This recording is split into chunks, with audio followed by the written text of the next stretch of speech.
Michael was just telling us that he's going to Hawaii in a couple weeks. That sounds killer. Just going to play a bunch of golf. Yeah, I'm actually going for so I'm with my wife's family, like we're members of a club on Kauai called Kikui'ula. And it's like my wife's family's been going to Hawaii like forever.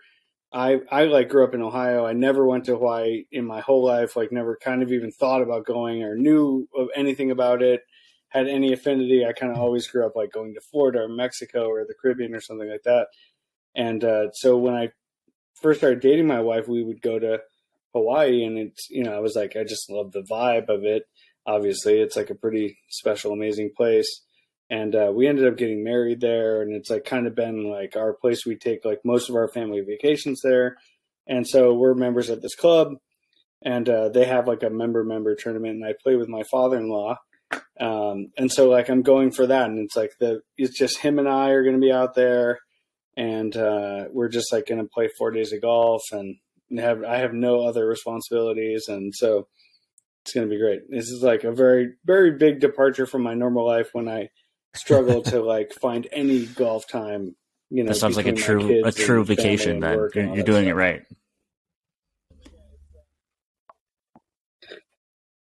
Yeah, it's this is like kind of the only thing like in COVID that I've done that's felt like, kind of real and pure. Like everything else has been like, it's funny.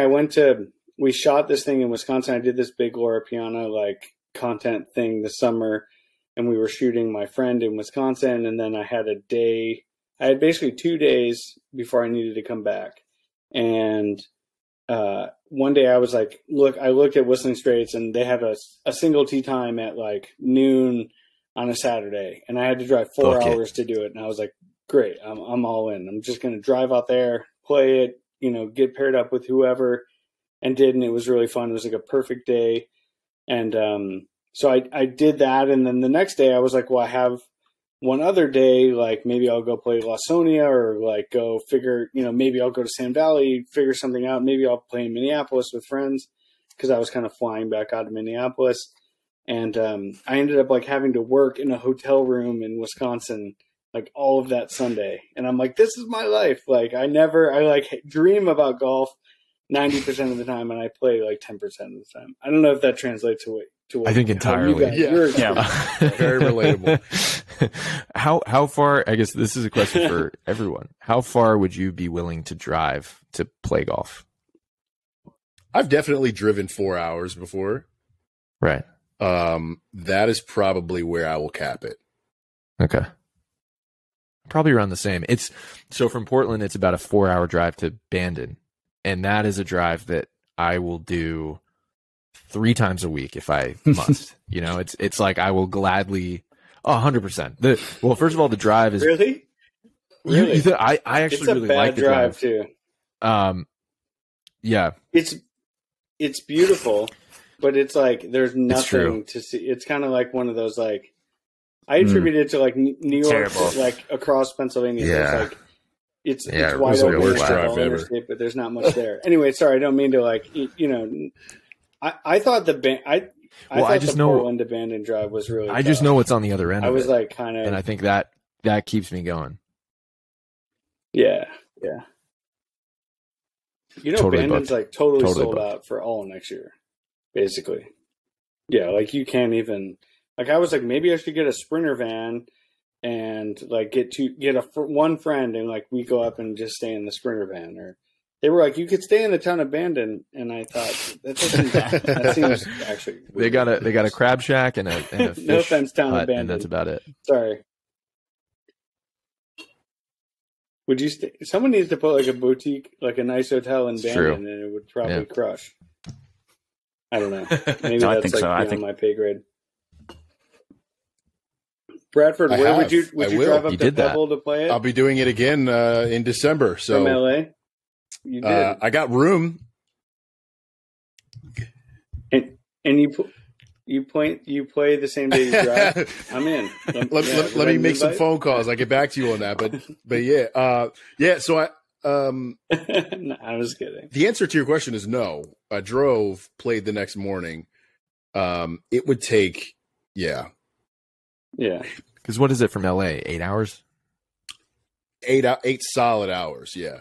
Right. Wow. Yeah, you could barely do it. So I was thinking, I have this like thing with Pebble.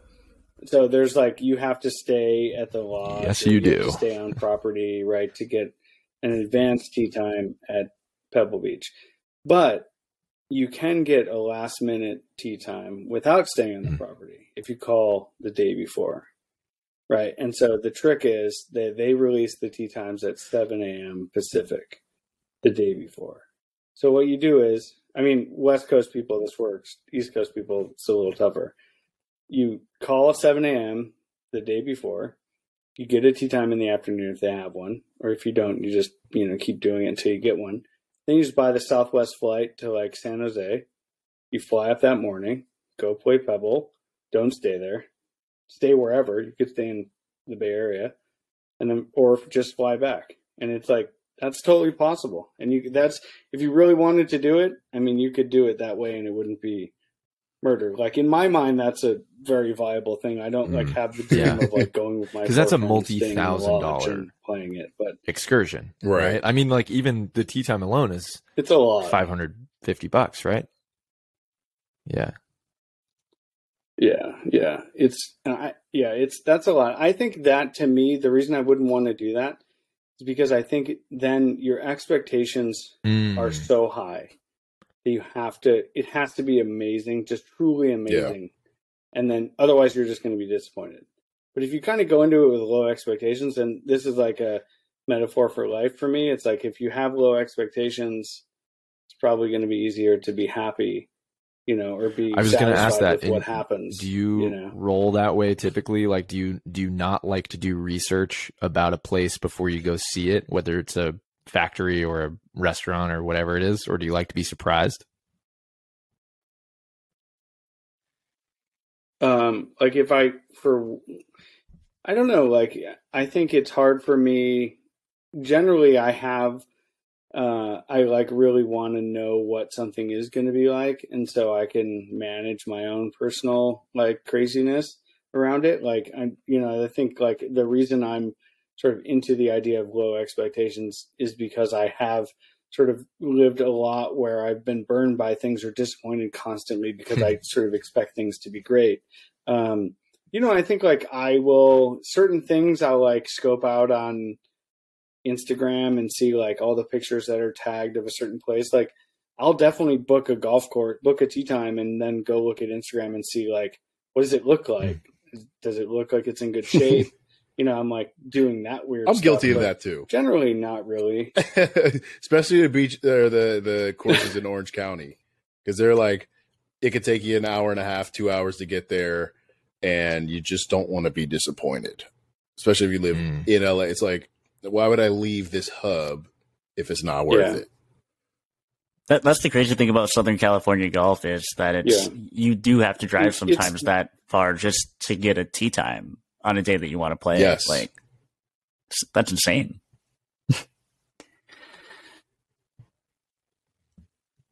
I think you can not drive, but then you're risking a lot in terms of time, it being super slow, it being bad, it just being not as much fun. I think it's like easier to say I'm going to drive to Ojai and play Soul Park, and it's cheap, and I know it's going to be good, and it's generally like pretty open. Versus like I'm going to save money and time and play one of the LA munis or something public around here. It's a weird place. I think LA is like very unique in that sense that like there's the best golf weather, outside of San Diego, basically. Like it's just all year round, great golf weather, kind of never need to think about it. But the public golf here is really tough. It's really tough. Like there's like 3 places I'll play that I just like won't go crazy. Otherwise I just don't want to go. And I'm not being a snob about it. It's just like, it's just not worth like the time I have to burn like a lot. I have a family and little kids and stuff. It's like I have to burn a lot of capital to go play golf. So I don't want to go and I have do. a miserable time. Yeah. Which of the LA munis would you like? You're like, all right, I have this unsatiable itch. I have to play today. I'll bite the bullet. I'll play this course.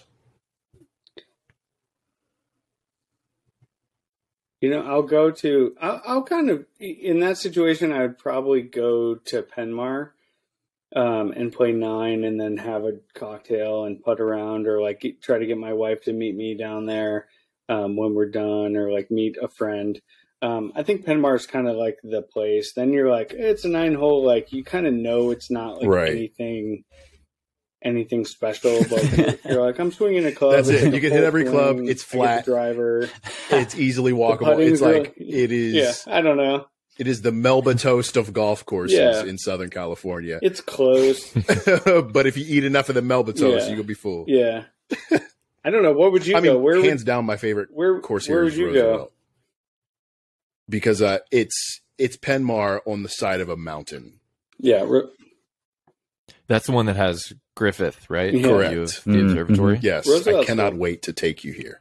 Oh, we're going to play there for sure. Michael, let's do Frothing. it, man. Get these guys down here. Let's do it. I mean, do you guys need miles? What do you need? I have Delta miles. That's fine. You might need another Todd Snyder job or something like that. To bring it all They'll use together. those diamond points. Well, Michael, this actually is probably the most golf talk on this podcast off rip that we've ever had. So let's just get right into it. Yeah. That's why people come here. Just don't give our names to your insurance because they won't like it.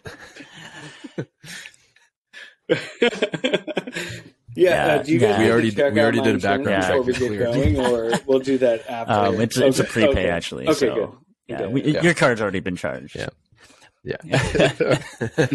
So, Michael, where did this love of golf start? I know you're a fellow Midwesterner like myself, and winters are tough here. So you weren't playing golf in January unless you were down in Mexico or Florida.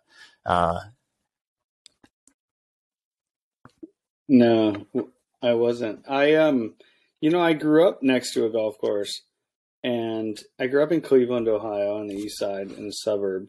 And it was next to this, at the time, a private club, which is now a public golf course, which is actually quite satisfying to be able to play the place that you sort of thought you would never be allowed on.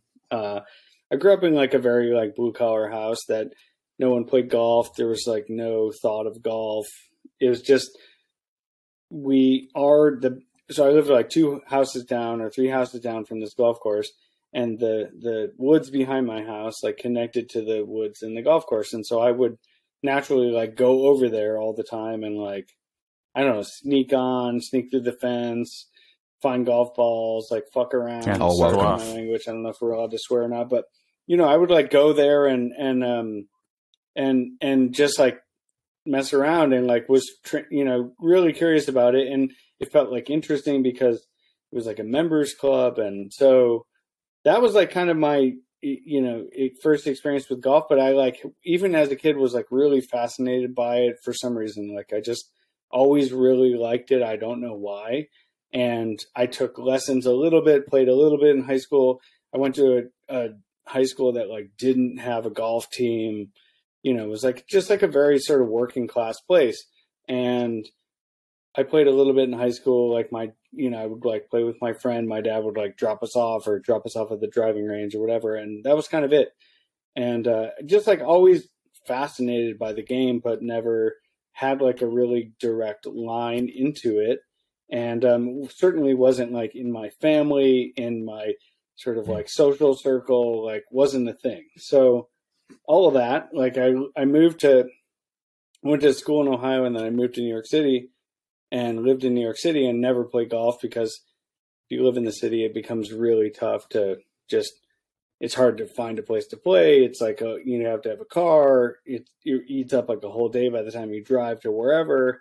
So I like barely ever played. And then when I met my wife, I kind of started playing with her father-in-law, who's like a crazy golfer, and just sort of like got back into it in my 30s, weirdly, and then I've kind of been like transfixed by it ever since, and just like love the game as like I'm just like a fan as much as anyone else, like a degenerate, like, lover of golf, and like not trying to go out and like be some amazing thing. It's just like I'm fixated by it, and that's sort of like where it starts and finishes. So no expectations or low expectations again show up in how you approach the game today, would you say?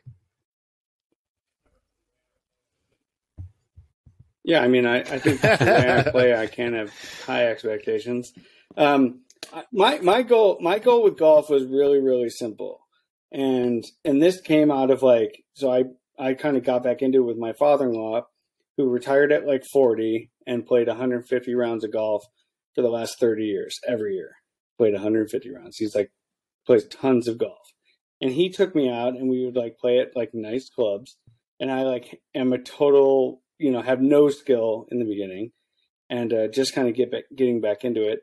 And it was like, he was super patient, and he taught me like the rules and etiquette and all this stuff, like, sort of re-exposed me to all of that stuff.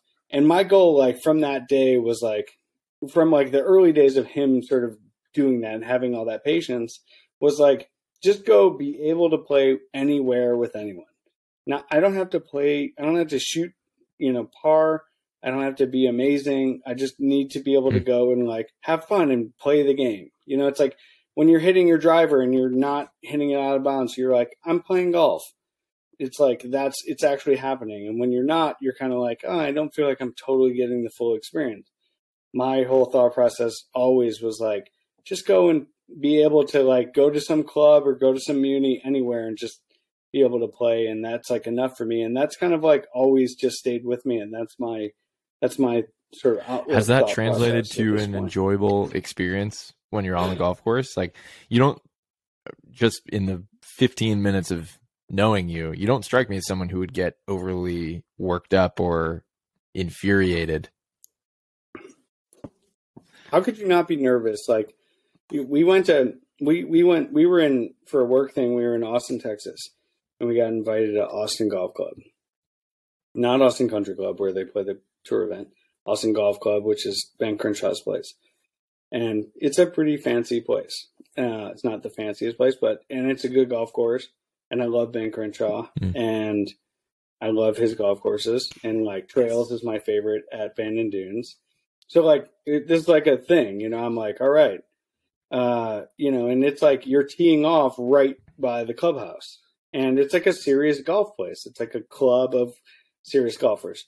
And how could you not be intimidated being there?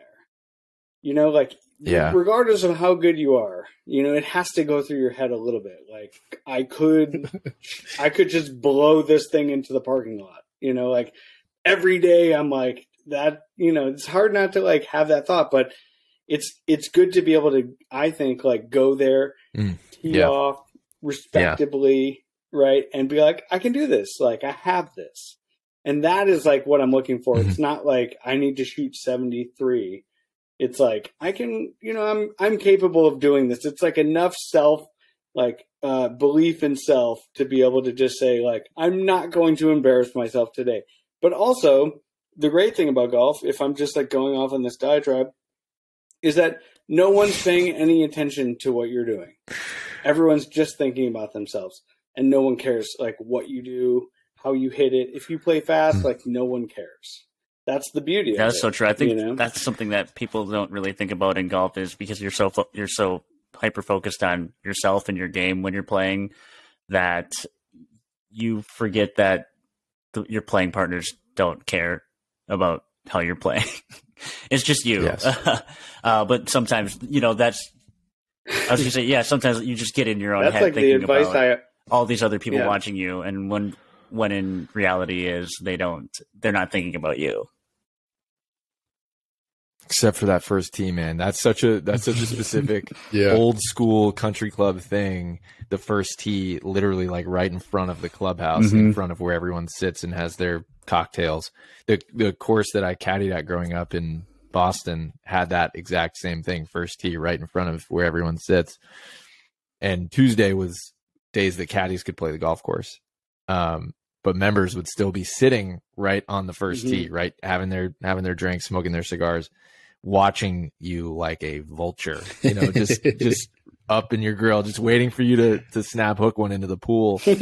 And that is a nervy feeling, especially if you're not used to, if you don't feel like you belong at this place, right? So that's a nervous feeling. We should unpack that. Like, what is that thing? And we've all been like, whether it's the architect who designed the golf course or the clubhouse. Why'd you do that to us? I think it's got to be a spatial thing, right? I mean, like, there's plenty of acreage out there, though. No. Yeah, you're right.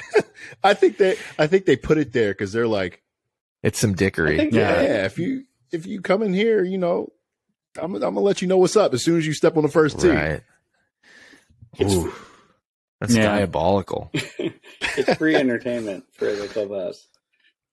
But I think like the nice thing is about like anyone that's been around golf, and the way I feel now, just having played X amount of rounds in my life and being fairly proficient at this point, I think, whatever bad thing you could do, I have done.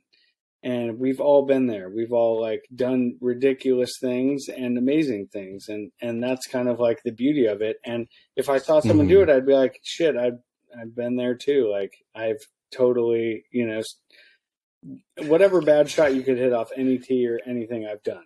And I still do. And it's like, I don't, it doesn't faze me. And I don't like look at someone and think like, oh, I wouldn't say this about Bradford because Bradford always hits it straight and far. But, like, anyone else, I'd say, I've been there and done Appreciate that. you saying that, Michael. I can for all of our listeners to hear. Gosh, it's true. Fit for TV. Beautiful golf swing. Have you guys had like the playoff where like you all like then just go out and have like a full grudge match or what, and Drew like then smokes everyone? The reality is that's probably what would happen. I don't know, Connor. I don't know. That is what would happen. Also, the three of us have never played 18 holes of golf together. Yeah, so played a lot of holes, but never a full. We haven't even played 9 together. We've played handfuls of golf. Together. Right. We've played. I think we've played 6 holes twice. Yeah. 9 holes once. Yeah, we did play 9. Very short hole. With Bobby, very short course. Yeah.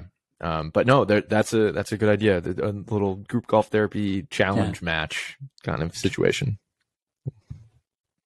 Well, I think this is the true mark of friendship. Like you guys, it's not just based on golf. I'm sure you have friends that you're like, I kind of just see them when I play golf. Right. I have some friends who I'm much closer with in the summer than I am in the winter. You just don't see them for 3 months. 5 months. Right, exactly. And these guys I talk to every day. You still live here. Right. Yeah. And these guys I talk to every day and love them dearly. Exactly. But when the time comes, like when we're playing 18 holes, like they can get the smoke. Like it's gloves off. It's whatever. Well, glove on. Yeah. Right. gloves off and then one glove head covers on. off. Head covers off. What? Iron covers off. Yeah. I was gonna say it's interesting. We all, the three of us, talk every single day, and we rarely talk about our golf game, which is, I think and that's the beautiful thing about this podcast and the thing that we're creating. This is a lot of golf. Are we talking too much? No, I'm kidding. We're good. No, we're good. Yeah, Michael, thanks for coming out. It's been real, Michael.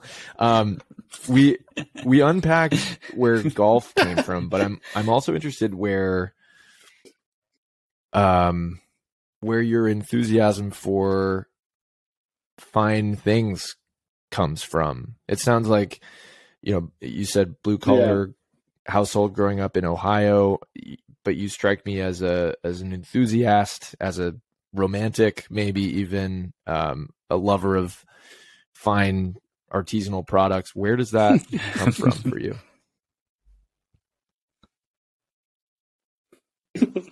That was well-researched question. Thank you.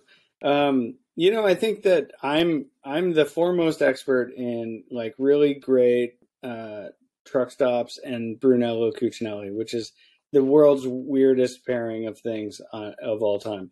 I don't really know like where it all comes from, but I grew up in this place and I think a lot of like my interests are, just sort of, it's like a weird fit for me, and it just sort of happened. And I think the root of like where I've sort of what I've done with, I was like the first menswear blogger, right? Which is like a weird thing to say and sort of embarrassing in a way. But also like was a thing. I was like the first one that like ever kind of did it. And real journalists at the time were like nervous about the emergence of blogs, and which was kind of funny. So a lot of that happened because I grew up in this place that was, this like post-industrial world, which is, so I grew up in Cleveland. It's not all that different than Milwaukee and Detroit and Pittsburgh and Cincinnati and, a lot of places like in the Midwest. And, like I grew up around a lot of people that made things and big factories that you could not drive by and not wonder like what's happening in there. What do they do? Like they make things, they take raw steel and make a car body, or whatever it is, like that stuff to me was always really fascinating. And I grew up in a place and watched all of that sort of disappear and get like moved offshore. Like in Cleveland, they were shutting all the steel mills down when I, was growing up and coming of age.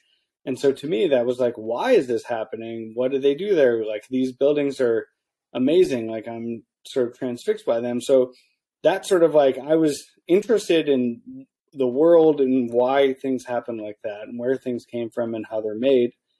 And then I moved to New York and I worked kind of in the media world and kind of worked in the clothing world. And I just sort of took all of that and sort of combined it and said, I wonder like the things that we wear, where does it come from? Who makes it? Why is it this way? I was asking all these questions. And then I started going to Japan. I worked for this Japanese company. And I started going to Japan, and they would have these magazines that were just like one magazine just based on workwear and like work clothing. And I was like, how could any place have a magazine that's just about workwear? It's such a weird topic to like devote an entire magazine to.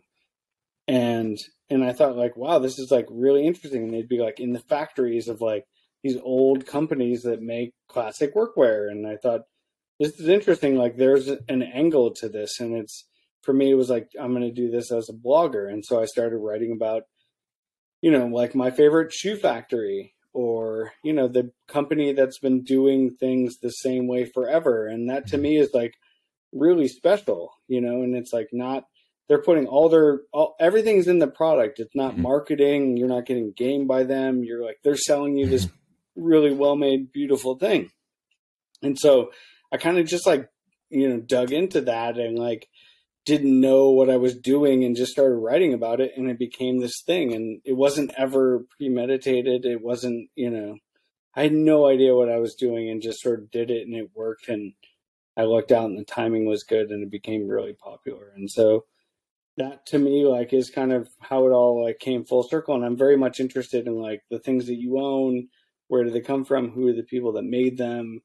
In our like very transient, like consumer materialistic world, like no one thinks much about like what goes into the things that they make. Like I went to the Titleist ball plant, I'm like curious, like how do they make these things? It's such a weird world. Like we're so disconnected from everything we use, so it's like to know that there's like a factory.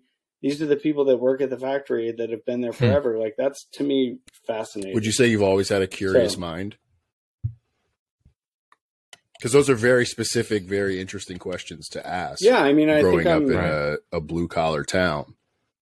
So I'm curious where your curiosity came from. So, I worked for my dad. We did like landscaping, construction, manual labor. He like forced me to work for him at age 14, and I didn't have a choice. And he paid me, but like it was tough. And my dad was like really tough on me. And I was never like the boss's son. I was like the boss's son that gets like everything gets treated worse because he would like see me and say like, it's your responsibility to make sure everything goes well. Right. And I'm like, Dad, I'm like 14. Like I can't, these are like grown men I'm working with. And, we would go in the morning, we would have breakfast at this place that was like a third shift bar. And the guys that worked at the plant down the street would come in after work, after working all night, and they would have their happy hour like at 6, 7 in the morning, right? When we would be in there having breakfast. And I was like, this is so weird that this is happening. Like it's just like a strange thing to see. And it makes you wonder, like, why are they here? Why are they drinking at 7 in the morning? And like, what are they doing all night? And then you're like, what do they do in that building? I don't know. Like, I guess I am curious. Like, all this stuff is like, do you ever drive around LA and wonder, like, what is that all the building? time? Like, what are they doing in there? It definitely sounds I can't help it. Really curious, and from like a genuine investigative place. But it also, I'm wondering if maybe there's some sadness or emotion attached to that initial question as well about, growing up in the Midwest and there's all this industry and then it's gone, right? It leaves. And so all of these buildings are left sort of vacant. And, you maybe are asking yourself like, well, where are the things being made now and who's making them and why? Right. Yeah. I mean, I think when I don't know, like as a post-industrial country, right, when everything goes to one place to be made, I don't know, like I think if you traveled to Sweden and everything you buy there is like by some American company or made in China or whatever, like I'm not picking on any country for doing whatever, but I think like it becomes like, wow, like the world is so vanilla that everywhere I go, I see the same things. And there's like no regional differences or like, we don't, I think if in America, like in the Midwest, like a lot of that like industrial past is like very much like tied into like the culture of the place in a way. And I think it becomes like interesting when that's all gone. And why did it consolidate into, I mean, look, I can go like very deep in this stuff and I like have thought about it a lot, but I think it's interesting when everything consolidates in like a few countries in the world and everything is made in one place. But, like bringing it back a little bit full circle to golf and to Portland, Connor, I think if I look at a Mackenzie, my first thought is always like, I would love to go to that workshop and see how this stuff is made. It's like they still do it. Like, it's pretty cool that like they're still doing it here. And to me, it's like worth every penny to pay for those bags because they're still doing it here. And, it's buying a Mackenzie bag is a different value proposition than buying some other bag. Every golf bag is made in like one factory in one place, like by every brand. So like, to me, it's like, this is like a kind of the weird oddball thing. And like that's kind of interesting in a lot of ways to me because it's different. It's like sort of, you're not just like, and then when you go at someplace and you have one of those bags, you're kind of like, oh, that's, this person is like non-conforming and it's different, Well, to even take the golf like that idea. Example a step further, specifically with golf courses, like, so you could make a Nike shoe anywhere in the world, right? Like it just takes having the resources. You could put those resources in a factory anywhere in the world, right? And you'll make the same shoe. But you can't build Bandon Dunes in Palm Desert, right? Like there's regionality associated with golf and golf courses and golf culture that might be thinning a bit, but at the end of the day, you can only play True Links golf in Scotland. You can't play that in Arizona, right? Right. Well, the closest you can get in America, right, is Bandon. I mean, there's like inland links, like we were talking about the other day. A friend of mine, Sand Hills and Ballyneal. Ballybunion. Is that right? No, Ballyneal. Sorry. You know, it's like there is like versions of that, and then Bandon's like the only real like coastal links golf in America that's like close because of the way the ground is. But yeah, nothing can replicate that. And like the Palm Desert thing, it's like you know, I played so much golf out there in the Coachella Valley, and it's like the purest golf courses. Like when they overseed, it's all sand, it's highly watered, it's like perfect shit. And it's a thing. It's like a very American thing, you know, and you're like, some days I'm like totally up for that. Some days I'm like, I'd love to be like playing it on the ground in the UK. Right. And it's like that's like I always think about baseball. It's like every baseball stadium is different, right? Like the outfield's different everywhere. And like that to me is like a really fun quirk of the game. And like golf is great because it's like the same game played on like the ultimate variation of like terrain and, you know, culture, environment, wind, people, everything, you know, like that to me is incredible. I don't know. Yeah, you did. We're back. Oh, I froze for a second. Sorry. We lost you at environment. Golf courses are, yeah. Oh no, I was on. Yeah, I don't know where I was in that, but I was saying like it's the ultimate like environmental variation. Golf courses, like everything's different, the people are different, the culture is different. Like that's like so beautiful around the game. Like that, I love that. It's like can be weird. Yeah. I think that was one thing unique, when everywhere you go. Brad and Connor came to Wisconsin a few months ago, that they were able to, you know, we played all over the state. We played from Milwaukee up to Green Bay, all the way back down to Madison. And the one through line through the golf that we played and the people that we met was community. And we, you know, we met all different people from all different walks of life. And I thought that was just a true testament of like Wisconsin and like the Midwest. And that's not something that you get necessarily, you know, everywhere you play golf or everywhere you live. So for me, that was exactly like what you just said. It's nice to like, it was nice to see my home state through other people's eyes and I think, yeah, whenever you're able to play golf in a new region or part of the country or part of the world, part of the globe, it's you're just open to new people and new experiences and you know, you learn a little bit about yourself and about, you know, others. Connor, I don't know about you, man, but when we played Wisconsin, I was blown away about how green everything was. Yeah. Wisconsin is the greenest state. And I grew up in the Garden State. Yeah. So you're from, yeah. Wisconsin has the greenest greens I've ever seen. Yeah. And even coming from Portland, right? Like the Pacific Northwest is incredibly green and lush. And in the summer now it's getting burnt out and brown. So yeah, I totally agree. That was a surprise as well for me.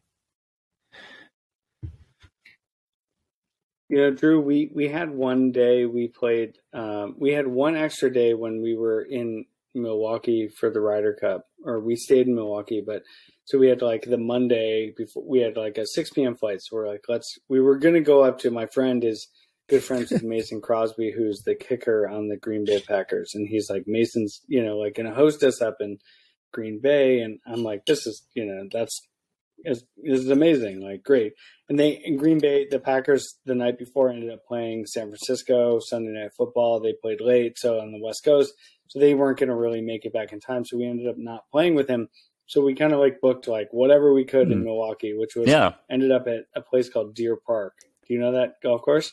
Yeah, it was like where Tiger had like his first PGA Tour win, basically at the Greater Milwaukee Open. And I don't know what it cost, like $75 or something. It was like amazing conditions. Everyone was super friendly. The range was like grass range with like no one on it. And like everything was just so great. And I'm like, man, I seriously thought, honest to God, I'm like, Drew has it really good. We're extremely lucky. And whenever I hear people in LA talk about how they can't get a tee time, I'm like, I could throw a rock and get a tee time at any time. I could.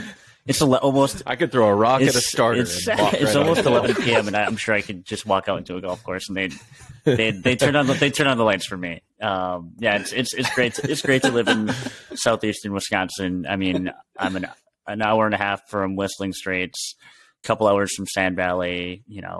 30 minutes from Erin Hills. Yeah, it's incredible. Yep. Yeah.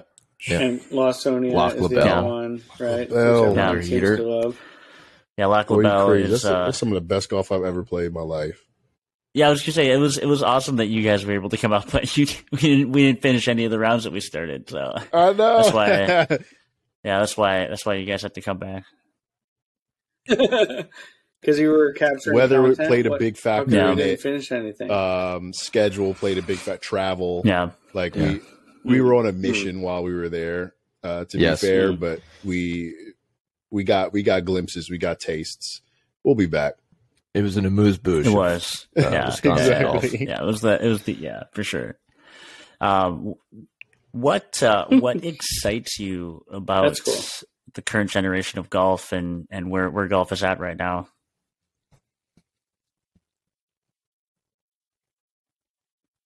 I think it's exciting that, honestly, that so many different types of people are into golf, and I don't just mean like types of people. I mean different perspectives on golf too. It's I think it's interesting. Like I'm like of the like if I could play 9 holes, it's fine, right? Like I don't care. I don't need to play 18. If I like to walk, but like. If there's like the bros that want to ride in a cart and smoke a cigar, have transfusions, fine. Like I'm cool with that. Like, however, whatever you can do, like we're all just here trying to like be happy and in a good place. And like, I think that like, that's really exciting to me that like that it's happening. And it's like, you don't have to be like this hardcore white belt golf person to like enjoy the game or be legitimate. And it's like, you could be any person from any walk of life. Like, it's funny. I have this like funny little thing from like being with friends at clubs and waving to people. And I like kind of incorporated it into my everyday life where I'm just like, I wave at people. I say hi to people. It's like, act like you're like a member someplace, like in everyday life in LA. And like, it's funny, like it doesn't ever backfire. People like it. Even if you extend yourself and wave and say hi to someone, like it feels good. And like, then even if they don't reciprocate, it's like, okay, like it's fun, like they got my point, message received, all good. And I think like that's exciting about what's going on with golf. It's like people are just excited to be around it. And, I think golf actually understands like, hey, we're lucky. We're like given a second chance in a way. And, it's like a lot of people came in and like took a chance on us and like we stepped up, that's like kind of what it felt like during the pandemic. And so I think like that's exciting to me to see. It's like so many different sort of walks of life, Yeah, Connor, I think you talked about waving regardless of if it's reciprocated. But yeah, I was gonna say, and really quickly, I like the way you just said what you said. In the pandemic, people came in to try us, and we stepped up. Something along those lines. I think that's a really, really good point. Golf boomed, and it's lasting. And I think that's what people were worried about was like, okay, we're booming now when everything else is shut down, but is this going to last? Like, are we going to, is capital G golf going to like fuck this one up again? And they didn't mostly. they may try, but yes. Whenever I go to a nice golf course, public or private, just a nice golf course where I know I have a general idea of like the types of folks that I'm going to see at this place, right? I do a wave test just to get a sense of the culture, what I'm stepping into. I try to wave at as many people as I can. I tabulate it, I keep track, and I rate it on a 10-point scale to see what I got how friendly and familiar everybody is with me. But yeah, so I like the waving for sure. Michael, you talk about the different types of people get into golf, different perspectives. You started out as like the OG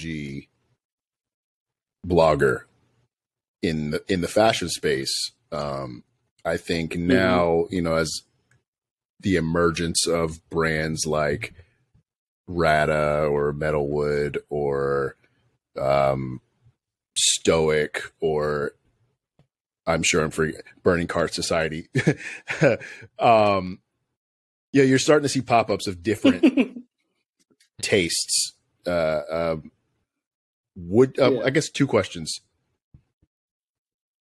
As the OG fashion blogger, what is / are your opinions on seeing these little brands starting to pop up and become relevant?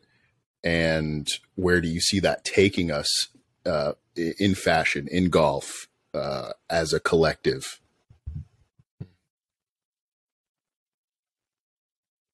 Yeah. So let me premise all this by saying I'm literally, as I've already gone over this, like middle-aged dad of two from Cleveland, Ohio. So like consider your source, right? Just want to, that's my man's in New Balances right now. Before you accept any advice that I give you. I live in New Balances. I sleep in them. No, I think it's cool to see what's happening with little brands in golf, and like the little Radas, Solo Golf, all these companies, Cole and Metalwood, like they're going to drag the big brands like into doing things that are much, much more relevant and like much closer to like what's actually happening in the culture. I come from this world, and like I mostly work and consult, and my like day job and history is in menswear. And so I see where menswear is at, and then I look at golf and I see golf like 10 years behind. Right. So it's so far behind. It's like incredibly, it's first of all, it's like a complex thing because golf has like a different distribution in golf is very challenged. Like it's like country clubs and, Dick's Sporting Goods is like the Barney's of golf. Like there's no like good golf store. Like, I think it's like, it's kind of a unique situation, case study, but I think all these little brands are like infusing like a lot of personality into golf. They're like much more willing to like express themselves in real ways.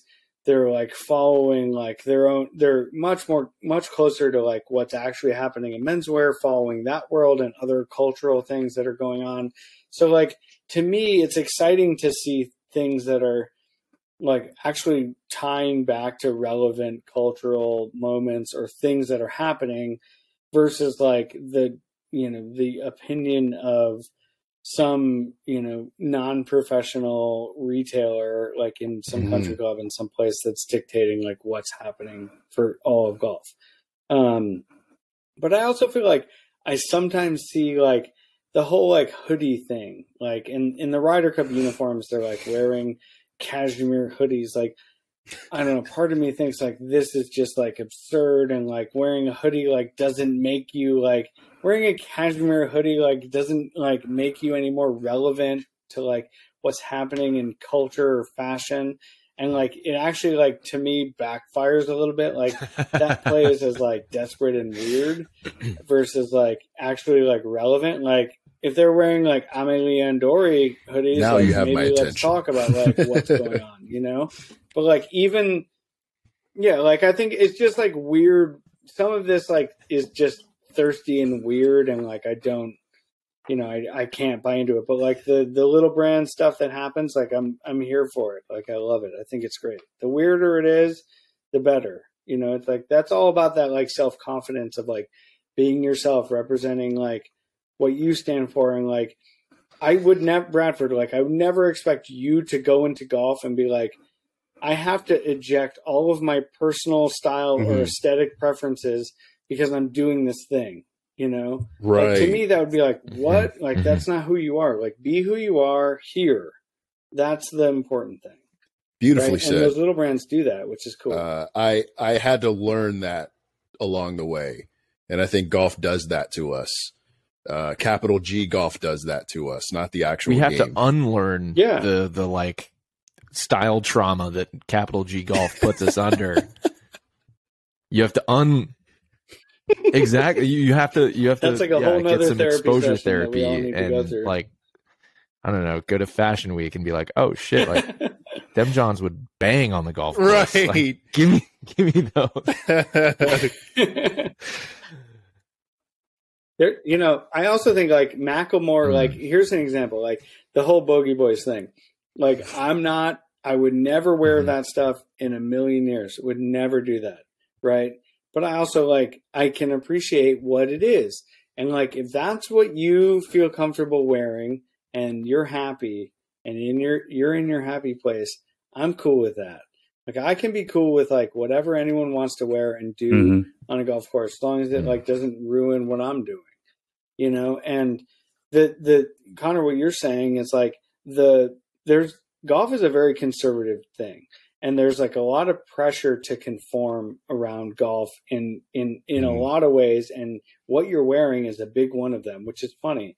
And I like have this quote. I did this thing with Mr. Porter and they were like, I don't know, they like wrote the story and I was like, golf is like the worst dressed sport, yet like they're the most aggressive sport. It's hilarious. To wear. Wear our corny clothes. Hilarious. Yeah. So I think like absurd.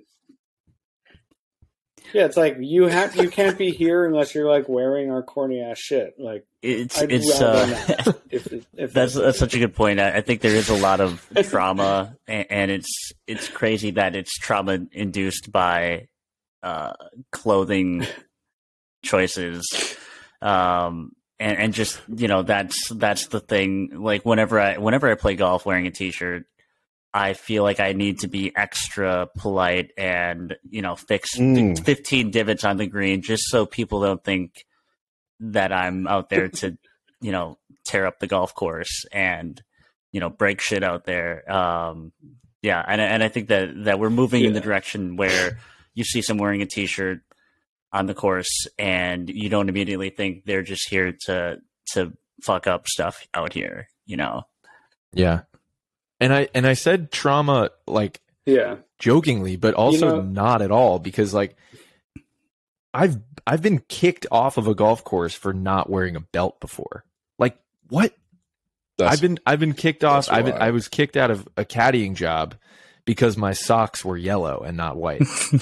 What the fuck is that? Are you kidding me? What are we doing? That was a moment of trauma for me that I had to like be like, okay, now I must conform moving forward. And then you have to unlearn that and break the cycle of abuse. Capital G legitimately. Golf is straight up. Yeah. All that being said, if you are paired up with a man that's wearing denim cargo pants, you're in for a bad day. Yeah. That means that you should just bail out. You just bail out. You don't go. Right. That's going to be. But I think it goes back to what you were saying, Michael, about like this thing with golf fashion goes back to what you were saying about the way that people are playing the game. Just do it your own way. Like just be yourself. Show up as you. And as long as it's not impacting me, that's fine. Just don't be evangelical about the way that you play or what you must wear. Just be you, right? Yeah. Or if you go to a place like Marion and it's like very, you know, they're very strict in terms of like the dress code, the rules and the etiquette and everything else. No cover, undercover, like wearing your hat under the awning, like which is frowned upon or whatever. You know, it's like you're kind of signing up for that. Like it's kind of interesting if that's happening, right? And it's their club, and like let them do what they want to do. It's their place. Like who am I? I'm as a guest, like I'm there, and it's interesting. But like generally, I think it's not like it's much more enjoyable to just sort of be who you are and, you know, not have to worry about like the pressure of conformity, you know, by capital G Golf, which I've never actually said. Welcome to capital G group golf therapy, where we analyze and unpack all things capital G Golf. We have the gatekeepers of golf. Big golf. Capital G gatekeepers. Yeah. So I had a meeting with a media company, like a big magazine, golf magazine. And this was a few years ago. and I was talking about what kind of I was doing with ACL Golf, this like website that I'm doing, and I was saying, you know, this is sort of, I see there's like a big golf industrial complex, like the big golf companies like control golf, and in a way that like trickles down very strangely to places that I'm not comfortable. And, you know, and I was saying this, and they just were staring at me, looking at me like they had no idea what I was talking about. Like they had no idea that big companies were running golf. And that was like pretty shocking and awakening. You know, that was like a big awakening for me. Like that these people just don't, they're so close to it, they don't see it. That does seem surprising that they wouldn't know that when I get there. Anyway, yeah, I know. I guess Titleist just dropped us. Yeah. Shoot. We there goes Callaway. There goes Callaway. Damn it. I love Callaway. Apex Pros are great. What are you talking about? Use code G Golf for 30% off. Right. Titleist. For a free fitting. Use code Bradford for a free fitting. Wow. Michael, I have a scenario to pose to you. I like it. I am poor. Okay. How do I buy good golf clothing? Golf clothing is not that really looks expensive. good. First of all, it doesn't. You could go. It's my polo of choice. Okay, that's the first thing I would say. Go to Uniqlo. Yeah, Uniqlo's totally passable. Everything's fine. You know, you could do that. You could buy on, you know, Grailed or Depop or eBay. You could buy some pre-owned shit, which would work, and you could get something. I don't think like golf. You could also just have a few things. You don't need a million things. Have 2 pairs of shorts and 2 polo shirts. I think you'd probably be all right. You know, and like 1 sweater, and like probably you can repurpose some things that you already own for other things that would work fine for golf. You know, I end up like wearing most of the time, like mostly clothes that I just wear in regular life. And like my biggest goal in golf is like just to wear clothes that I already wear for other things and not to have golf wardrobe. My heart rate's not getting up. I'm probably drinking. Like I can wear the pants that I already own. It's going to be fine. You know? Yeah. Like people wear suits to play golf. Isn't that wild? Like I'm tucked good. in too. And a with vest. ties, yeah. Like, and it was like heavy tweed. Yeah, exactly. Tucked in. It's, you know, I think like it's not as much as Nike, you know, wants and Adidas and everyone else like wants you to think that like it needs to be mega performance. I don't think it's that important unless you're like in Pinehurst in August, which I was, and then you want to kill yourself. So like, doesn't matter. Yeah, ain't no cotton touch my skin. Pinehurst in August. That's not gonna happen. There was a guy we were with, like playing in cotton. He was like, you should probably bring him out at the end of the round. And I was wearing dry fit, you know. And I was like, I think it's, yeah, it's like a wash at that point, you know. It's like we're all like, everyone's gross, like, you know, we're probably marginally better if you're wearing dry fit, but I think a lot of that stuff is like a myth, you know. And it's like, I don't know, like I wear Oxford shirts like most of the time. Like I don't need to wear sweatsuits. Like I'm okay, you know, like, but that's like my personal preference. I don't think like you need to spend a lot of money to like buy things that fit you well. And, you know, I think you literally cannot, no brand could fuck with Uniqlo when it comes to product and in terms of quality for money, like just straight up. So like that's where I would just send you there with your. You could take $38 to Uniqlo, come home with like a whole bag of clothes. As a Uniqlo, come on the pod. Yeah, a haul, yes. golf haul at Uniqlo. You know, wow. Well answered, Michael. I think that was comprehensive. That was good. As a very observant person, Michael, I'm excited to ask you this question. What are your favorite golf smells?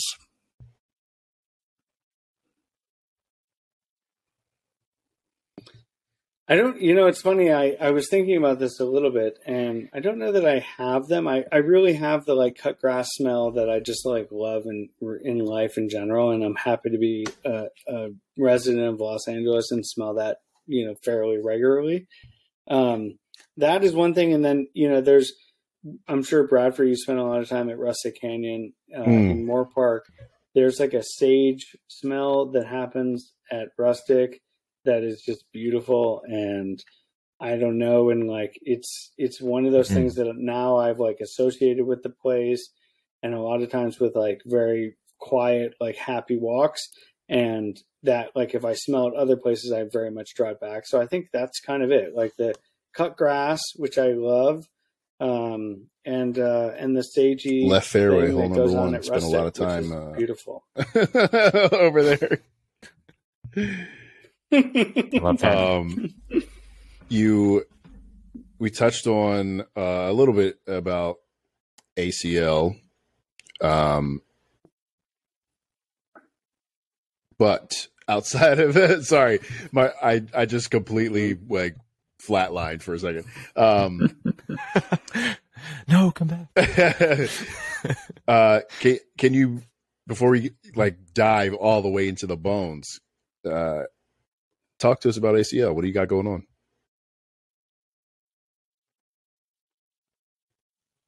So I the being like one of the first menswear bloggers, which is again hilarious to say, and like when I met my wife, I told her parents like, I'm a blogger, and immediately the like disappointment wash over their face. It's like not who they like thought their little princess was going to ever end up with, but so like I've done that sort of for the most part, with the exception of like 3 years where I was like in my full degenerate golf mode. I've like done that site like forever.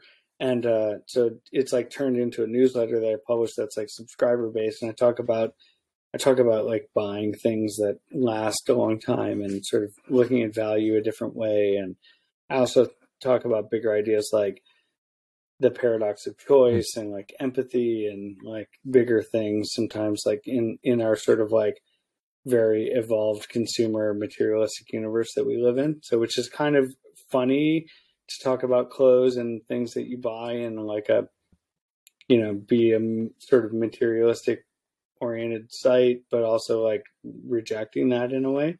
So I do that. And then I do this ACL Golf thing, which is like an editorial sort of intersection of like more lifestyle things and golf and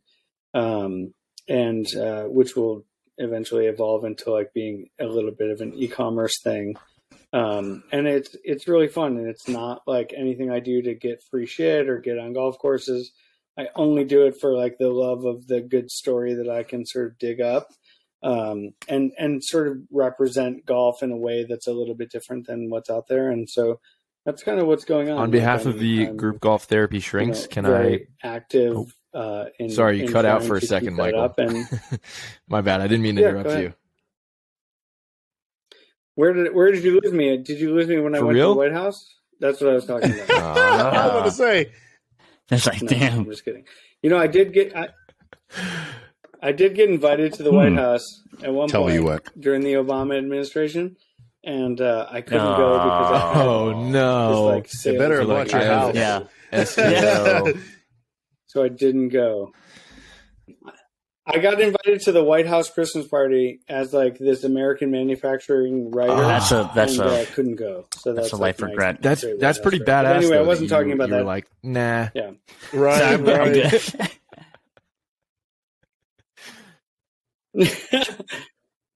I could have been like Instagramming the presidential seal on the toilet paper. I was going to ask if, on behalf of the Group Golf Therapy Shrinks, if I could pitch an article for ACL Golf about golf and mental health, golf plus therapy.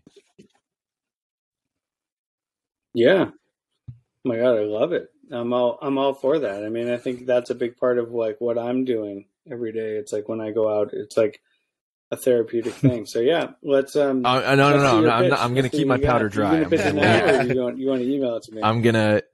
Yeah, I don't want to be publicly shamed for whatever I pitch. Well, we're gonna have to attach it to one person. I can't do 3 bylines. Okay. But okay. yeah, I'm open. I'm open Connor, to I'll receiving play the you pitch. for it. Michael, the only Nice. reference I have for Cleveland musicians, Cleveland artists, is Scott Mescudi, one of my favorite rappers ever, goes by the name of Kid Cudi. But the look on your face tells me everything right now. Wait, I know you For Cleveland you music for the only is Kid reference Cudi. you have for Cleveland is Kid Cudi. Yeah, really? It's not It is Bone Thugs and definitely not Harmony? Bone Thugs and That's Harmony. disappointing. It's not MGK. It's not Machine Gun Kelly. But if you're walking up to the first tee, you're at this course where you're teeing off in front of the members while they're eating their Greek salad. What is your walk up music? Salad. I mean, I think it's like I think I'm gonna go with some like reggaeton. I mean, to be honest, just to like really fuck it up and like bring the like gasolina. I think probably. I don't know. I don't think it's gonna be like a bad, I think it's gonna be like a Bad Bunny situation. That is to be amazing. honest. Just like for weirdness. I don't think I'm going to go with like anything. Hopefully I'm at like Indian Creek in Miami, and the Kushners are like having their Arnold Palmers and their salads, and then the Bad Bunny comes on, and it just everyone feels weird. I love that is that. the ideal situation. That's like the ideal situation. Speaking of Greek salad, what would be on your champion's dinner menu? Okay, so I was thinking about this. I think this is like a tough thing because you need to like work within the constraints of like the kitchen at Augusta National. So I would probably say like we would keep it really simple and like have steak, like some Wagyu type of thing that's like super simple. And like when in this like very traditional American place, like do this very traditional American thing. And they have like the wine cellar that's incredible. So like hopefully we'll get something out of there. But I don't think like all of those like themed dinners, like when they release the menu, to me it's like it's really hard to like do anything interesting like with that, and it always kind of gets boiled down in like a funny way. But yeah, like I think something probably super simple would be the go-to. I don't know that. Well, I mean, I think we have 8 courses. Well, I would say we leave it. Sometimes we leave it a little bit more open-ended as well, and not necessarily just to the constraints of the Augusta National Kitchen, to just more of an overarching. If you had your druthers, what is the ideal Michael Williams meal?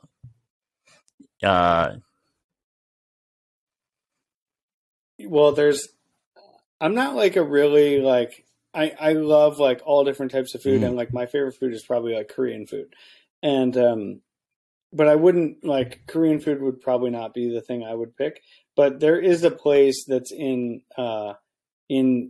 Florence that they is it Dario like Cecchini's Bistecca place? Florentino, like the traditional like steak from Florence. No, I have been to that place though, and that place is amazing. It's like in Tuscany. It's like outside of the city. And I have met Dario like weirdly, and read Heat, which he's like a big part in that book. I went to a winery called Fontoti, and the owner of the winery took me to Dario's place, and like we had like steak tartare with him. Oh. He like came over. It was like wild. It just like weirdly happened.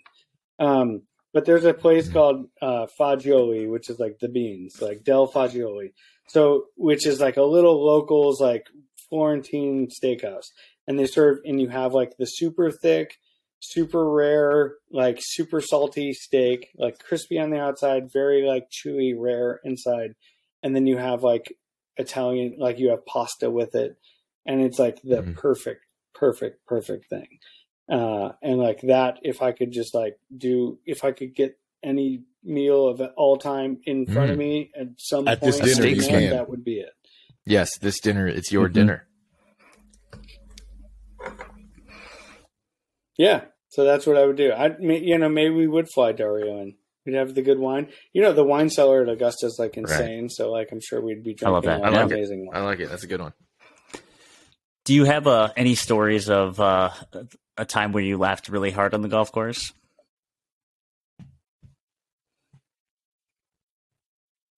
I have like a couple. I have one trip of friends that's kind of like my oldest like golf group of friends, and that we've gone on a bunch of like buddies trips with. And all of those are like just filled with like the inside jokes of like years and years and years. And like those are the times that like I think about that's like, just absurd things happening, like, and just years and layers of like jokes. And like those are the things that like I think like I can't pinpoint one moment, but like all of those sort of adventures like with close friends are kind of like the best days when you kind of have like no responsibility with your family, with your work, and you're just kind of like everything's out there in front of you, and like you get to enjoy like that camaraderie. Those are like the best things, and like the times that we would laugh the most. I love that. Sure. I like that I feel like in the circles of golf and the people that we choose to play with, that we are always able to unplug and unwind and, kind of put everything else at bay when we're on the golf course. However, when in golf is portrayed in movies a lot of times by like the villain is the one playing golf, and they're always angrily on their phone or taking calls. So I think that just shows the difference between us and maybe the old guard of people that might be the gatekeepers in golf. So I love to hear that. Mm-hmm. This is sort of an official GGT Bones question, but what are some of your goals for the coming year, or things you would like to work on from a mental health perspective? It's I think it's one of the things like sometimes I'll talk about on my newsletter, because I talk about like some fatherhood things, and I'm like pretty honest about like the value in like actually talking to someone, or like going to see a therapist, or like having those conversations and not being like embarrassed by it. Right. And, I certainly like go talk to a therapist. Like I talked to my therapist like today, and like I have really tough days and I have really good days. And, I think it's like working on anything else in your life, in your health, it's like, it's a very, very valid thing that I think sometimes can be like stigmatized in a way that makes people think like I'm weak to do that, or like there's something wrong with me, then I can't face it. Or like, I honestly grew up in a house that was like, avoiding the doctor was like a thing, like with my dad, and like I would see him like would never want to confront like health things, probably out of fear, And I think like in men, it's like, I don't know. I'm like, this is my guess, but I feel like it's like sort of discouraged to like be open about like your mental health, or to be open about getting proper medical care in certain situations and whatever. It's like a weird thing to even say. Like, I think women are just like better at that than men sometimes, and in my sort of like general view. So I think like within the year, it's like to keep, focusing on it, and like always being willing to like try to be open to get, to improve, or to be more stable, or, it's like not be depressed. It's like you're a dad. It's like hard not to be, like to have your life. Like when you have kids, like you're just like speaking about where I'm at in my life, your life really goes from being about you to being about other people. And it's hard to deal with that. And I think it's hard to accept that. And it's hard to, it's like golf plays right into this. If we're really like talking about it, it's like, I used to go play whenever I wanted, and I didn't care how long I was there, and it didn't matter. And now it matters tremendously. And it's like, I can't do it. And I'm highly limited in when I can. And it's not really about being able to play golf. It's more about like the thoughts of like, this isn't my life anymore. It's not about me. And that's hard. And it's hard to give that up. And I think like, for me, like in the next year, like to try to focus on like, just like continuing to grow into that sort of life. It's not easy, and I think it takes work, and it's good to talk to people about it. And I think what you guys are doing and making this like a thing that's just widely like accepted and good, like and out there, is like a huge first step for a lot. That's really kind of you to say. And yeah, what you were saying, what you were saying about I'm just oh man, that was powerful. No, it's just like what you were saying about men specifically in your childhood, like not even being comfortable going to the doctor's office really resonated with me in a weird way that I am not going to share right now, but like it's a thing. And I think like mental health is an extension of that for sure. But I'm glad to hear that it is top of mind for you and that you're working on that for yourself. Yeah. I mean, I'm always working on it. And look, I'll tell you what, like, it doesn't matter what anyone's life seems like on Instagram or like what my life seems like via you read my newsletter, or you follow me or whatever, and you think, oh, he's got a perfect life. He does this. He's at XYZ place doing whatever. It doesn't matter. Like, everyone's got issues. Everyone's got challenges. No one's life is perfect. And you can't trust anything you believe on social media. It's all bullshit. You know, that's what I think. You know, I just don't look at that shit and I don't judge myself on what anyone else is doing. I think that's always good to hear from people that are, you know, very much online for our jobs. And like, even for myself as someone that puts a lot of myself out on the internet. I also keep a lot of stuff private as well. I mean, I'm the resident dad of the show here, so you know I can understand that. But for me, I don't choose to share those things on like my Instagram page or online just because that's something that's just for me. It's not like I'm not looking to be a dad blogger, whatever it is. So, but I think it is important to know that that people that are that make a living being online, that it's not everything you read and see is what's going on behind that that social media handle. Yeah, man. Yeah, Michael, let's play some golf soon, man. Is that it? Are we done? You're funny, Michael. You're funny. You're that's it. Let's go right now. I've got no issues playing night golf. I'll meet you at your house. Got glow balls. Yo, you know what? You want to go to Deathchester and get You are by the golf fourth ball by person. some I rando? knew that question was coming. You're the fourth person this week that has asked me about going to Deathchester. Wow, that's not what it's actually called. Deathchester. It's called Westchester. Lights, right? Westchester, affectionately known as Deathchester because of the proximity of the driving range to these holes that are packed like sardines on top of one another. And also it's Halloween weekend, so there's a night golf situation where they have lights and folks show up in their costumes. People are going to die for sure. Yeah. I mean, 365 is known as Deathchester, but this is like all Deathchester's Eve this week. The gauntlet. Exactly. Right. Yeah, this is like the maximum avoidance right now, for sure. I've definitely been on the driving range hitting balls up into the first tee, all the time. So they don't have the tall net, or you can go over it. It was probably tall like 5 years ago.